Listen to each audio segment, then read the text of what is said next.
Os casais começam a ficar parecidos com o tempo. Eu acho incrível isso. Eles adquirem o mesmo jeito de falar, as mesmas expressões. Eles se vestem de vez em quando meio parecido, têm os mesmos gestos, né?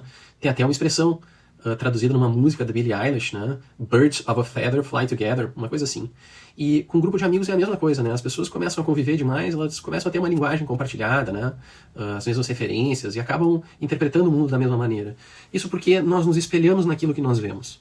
E vocês já repararam que tudo o que a gente tem escutado hoje em dia está começando a soar parecido com a inteligência artificial?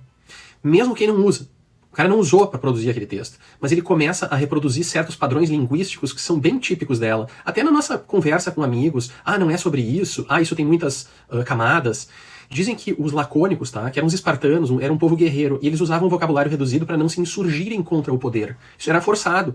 Então a compreensão de mundo deles acabava tornando eles mais limitados. E isso a gente vê no George Orwell, no livro 1984, que ele descreve a tal da novilíngua, que é uma linguagem extremamente simplificada para diminuir os nuances, né, e tornar o pensamento das pessoas impossível. E eu lembro também de ter lido que os esquimós, eles possuem diversas palavras para neve.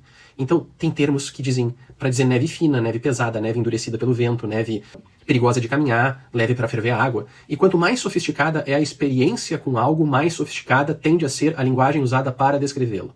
Agora imagine se a gente fosse possível reduzir toda aquela capacidade linguística dos esquimós para 3 palavras: neve boa, neve forte ou meia neve.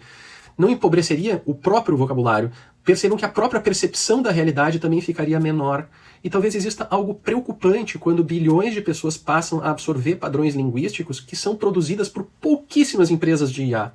Por isso, eu sigo recomendando a leitura. A gente precisa ler, porque leitura amplia os nuances, o nosso repertório, a percepção do nosso mundo. Quem lê mais consegue compreender o mundo de uma maneira diferente. Quem lê mais pensa com mais precisão. Daí o Wittgenstein falava: os limites da nossa linguagem são os limites do nosso mundo. Se vocês gostaram desse vídeo, curta e compartilhem. Um abraço.